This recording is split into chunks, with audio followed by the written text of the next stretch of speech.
Welcome back. I'm David Nelson. This is, of course, the Steve Malzberg Show.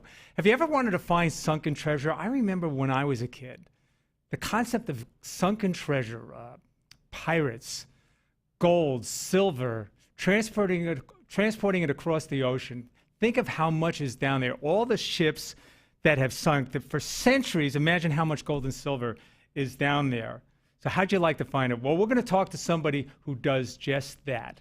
We're going to talk to Mark Gordon. He's the Chief Operating Officer of Odyssey Marine. They just found, I believe, he's going to tell us they found 61 million tons of silver. Mark, welcome. Thank you so much for being here. Oh, great to be with you, David. Thanks for being with us, Mark. You know, I read this story, it was in the Tampa Bay Times that Odyssey Marine, you found 61 million tons of silver. Do I have that figure correct? Oh, I wish you were right. It's 61 tons. 61 tons. I'm sorry. That's good. 61 tons. I was thinking dollars, and I realized, well, 61 tons of silver is a lot more than $61 million. It's about 1.8 million ounces of silver. What does that translate into real dollars and cents? Oh, well, with today's silver prices, about $35 million. $35 million. Now, This isn't the first time that you've done this. No, in fact, this shipwreck that we got the silver from, the SS Gersapa, we actually started the project last year and picked up 48 tons of silver last year. Now, silver prices were better last year, so that was worth, it was about 48 tons, and it was about $41 million with silver prices where they were this time last year. So about almost 110 tons altogether and about $76 million of combined value in the past 12 All right, it's a lot of money, of course, but this stuff is, I got to believe, is hard to get to. I mean, what kind of money do you have to spend to actually do it, and how dangerous is it? Well, yeah, it's a good question. It's quite an intricate and expensive operation. It costs almost $130,000 a day for the operation out there. So all told, we'll have probably about $20 million in expenses against the $76 million.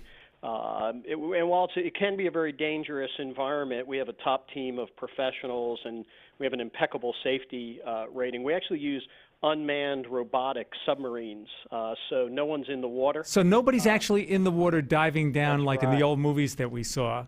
Yeah, no, not anymore. It's funny because I worked my way through college as a diver, and I tell people now if someone's gotten wet in our operation, we've had an accident. It's all done with unmanned vehicles. We're working at such extreme depth, it's the only way to do it. This silver was recovered from about 15,400 feet underwater, which is deeper than the Titanic. It's about 3 miles underwater working at that depth, so it's really the only way to do this. So how do you even know where to look? I mean, I would imagine there's a tremendous amount of investigative work. Do you have detectives that go out and examine documents? We're talking about stuff that's, sunk a long time ago. That's right, yes. And it does start with detective work. In our case, we have historians. We have a great team of historians and researchers that are looking at publicly available historic documents and trying to discern where there might be a shipwreck. We then combine that historic research with modern computer modeling, much like the search and rescue modeling that's used by the Coast Guard and the military, to try to determine where the wreck may be. And then we have the best marine operations team in the world with a very sophisticated suite of search tools that go out in the area the research teams direct us to go, and they scan the seafloor looking for anomalies. And I'm kind of oversimplifying it, but that's essentially what happens. I got to believe it's really difficult. We've been talking about silver, but what about gold? Have you found a lot of gold, or is there just less of it down there? Oh, yeah, no, there's plenty of gold out there as well. We actually did a wreck a few years back, a Civil War era wreck that was a mix of gold and silver coins, and lots of gold. As you kind of said in your lead-in, ships have been transporting valuables for thousands of years, and until the mid-20th century, the only way to transport wealth was on the water, and that sets up a formula where there's billions of dollars of interesting and valuable things literally scattered all over the seafloor. What about what about things like jewelry, diamonds? Has that ever transported? Is always like precious metals? Oh, yeah, no, sure. You can find all of that. In fact, one of the very first shipwreck projects our founders were engaged in, they found a wreck from the early 1600s, and there were jewelry pieces on there. There were gemstones. There were gold bars, coinage. So, yeah, no, it's an array, of interesting things that you see in these different shipwrecks. They're like little time capsules of whatever was going on at that point in time that they sailed and sunk.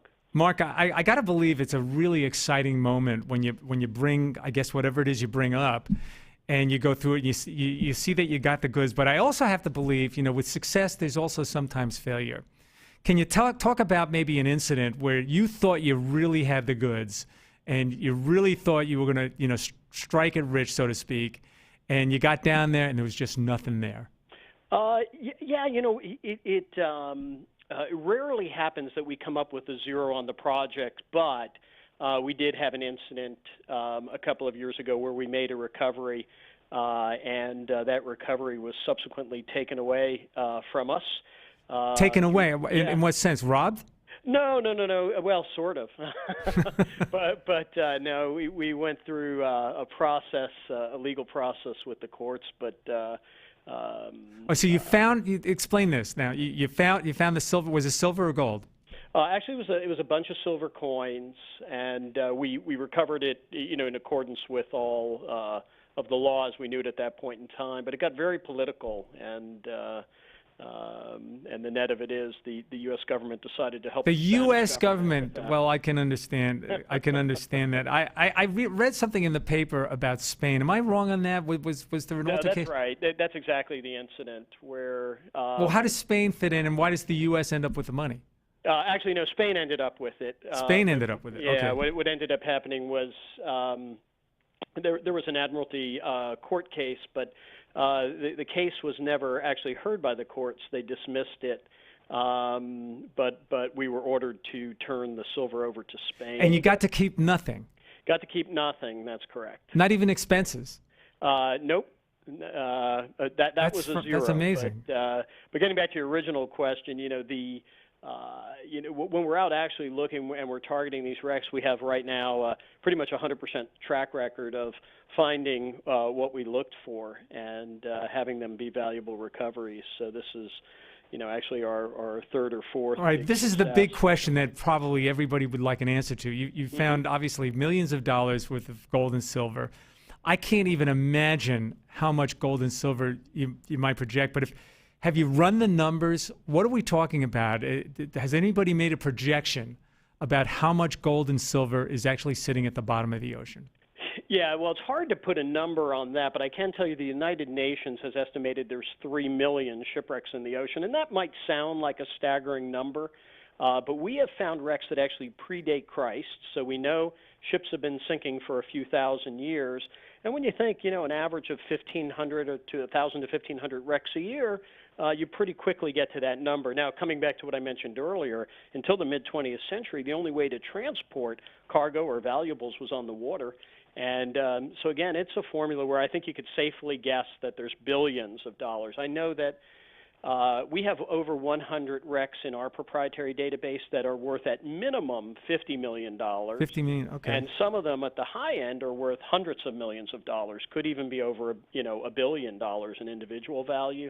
So anyway, safe to say there's. Are you working on anything real exciting? I know you can't tell us where you are. I mean, how do you, that brings up a good point here. How do you keep it secret? I mean, people see your ship in a certain spot. How do you keep everybody else from, horning in on your find? Yeah, well, the major advantage we have is that we're normally working in such deep water and so far offshore that there really are very few people in the world that even have the equipment to do what we do. So even if you knew, like for instance, the Gersapa that we got all the silver off of last week, that's 300 miles off Ireland and 15,000 feet down. So even if you knew exactly where we were, there's not a lot you could do. And then the other challenge on that one, by the way, just to add degrees of difficulty, was we had to surgically open a steel ship, deconstruct it to get into the areas where the silver was. So basically the remote location and depth that we're working provides the protection. Okay, so a couple of teenagers with scuba outfits aren't going to be able to get to this stuff. It's a fascinating story, Mark. It's just a fascinating story. Thank you so much for spending your time. We got to have you back again real soon. I'd love to do that. That was, of course, Mark Gordon, the Chief Operating Officer of Odyssey Marine Pretty fascinating stuff. Finding gold and silver at the bottom of the ocean.